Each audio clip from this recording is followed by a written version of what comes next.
5.000 kamera inteligjente do të instalohen në 20 qytetet më të mëdha të Shqipërisë fal një projekti i cili u nënshkrua këtë të premte dhe synon rritjen e sigurisë publike. Parashikohet po ashtu instalimi i 3.000 kamerave në uniformën e policisë, si dhe sisteme për matjen e zhurmave.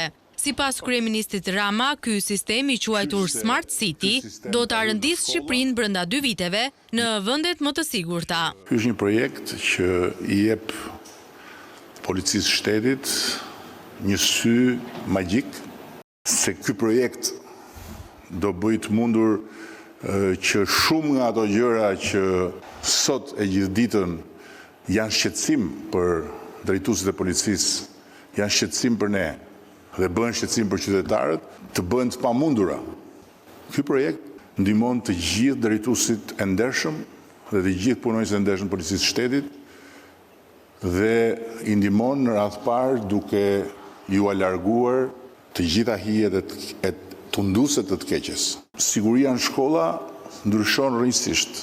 Sa konflikte kemi ne sot në sistemin tonë arsimor, pasi mësuesit kanë një variant, nxënësi ka një variant, prindri ka një variant. Në harkun e 2 viteve, Shqipëria do jetë patjetër në nivelin e në vendet më të sigurta të botës.